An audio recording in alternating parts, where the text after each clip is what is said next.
Hi guys! Good morning! Ayan, so for to this video, mayroon akong gustong ipapakita sa inyo. Sobrang tuwang-tuwa lang talaga ako pero hindi pa luto ang aking sinigang. So actually, mag-isa lang pala ako ngayon. So, umalis sila papuntang Manila. Ako na lang. So nakikita niyo yung tsura ko, kagigising ko lang. Hindi pa nga ako naghihilamos eh. So pinatuka ko na nga pala yung tong mga manok. Ayan. So, meron pala kaming bagong member. Ayan, si papakilala ko sa inyo, si Deborah. Binuhay namin yung pangalang Deborah kasi para still pa rin siyang So, ito pala yung aming mga alaga. So, hindi ko pa pala ito pinatukato kasi alam ko pinatukato kanina ng aking. Ayan. So, ito na nga. So, sasamahan ko kayo ngayon. So, sobrang saya ko ngayon kasi nga, nagkaroon na naman ng itlog yung aking mga crayfish. Ayan. Pakita ko sa inyo. Mayroong dyan.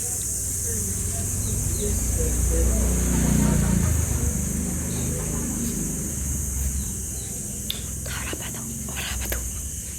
So, nilipat ko nga pala yung aking fund dito. Ayan. So, dito ko siya nilagay. So, kung makikita nyo, kung merong tab dito. So, ito yung krillings. Dito ko siya nilagay yung mga krillings ko.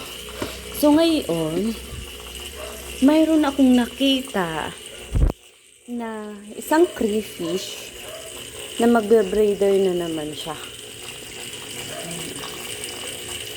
So, yun Actually, yan. Lang ha. Yan. Ito makapit. Yun, nakikita nyo yun. Kapag nakatiklop yung buntot niya, ibig sabihin yun, may pinoprotektan siyang itlog. So, tinignan ko na po siya kanina, meron na po siyang itlog. Pero, ang alam ko, kakapanganak pa nito eh. Pero, ang bilis niya. Kaya pala nakatiyahang yung nung nakita ko, siguro mga 2 araw nakalipas. Ito yung aking lalaki. So, nagtatago yun ang aking lalaki. Yun. Ang bilis magiging breeder nito. Ang bilis niya kasi nga maliit pa yung isa eh. Yun. Ang bilis mo. Yan, naputulan pala siya ng ng kagat. So, I'm so happy kasi magkakaroon na naman ako ng maraming krillings. So, ang krillings ko dito, mga langga. Yan kita nyo. Yan. Yan yung krillings. Madami yan, nagtatago sila. Hindi ko alam kung anong ipapakain sa mga krillings kasi hindi naman pwedeng i-cute o ipapakain sa kanila. So, kung nakikita nyo, ito yung nadidmatch na pala na krillings ko. Yan Yung 17, siguro hindi pa pwede to siguro iwalay sa kanyang ina. Yan So, mag-aantay ako ng mga ilang buwan. Tapos magpapalit na naman sila. Sabi saya no. Kasi yung may mga nagsasabi na hindi naman daw nakita. So, hindi naman pamadali yan. Ganun. So, process by process.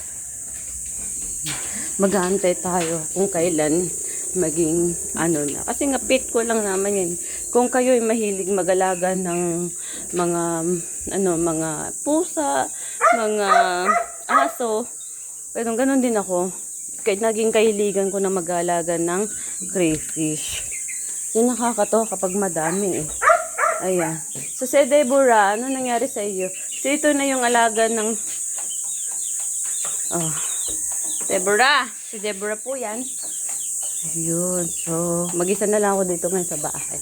So, yun lang. Thank you for watching everyone. And don't forget to share my video. Kung gusto nyo pa ng more videos pa, just tell me. Ay, sana nakapag-English na ang palaka. Tama ba yun?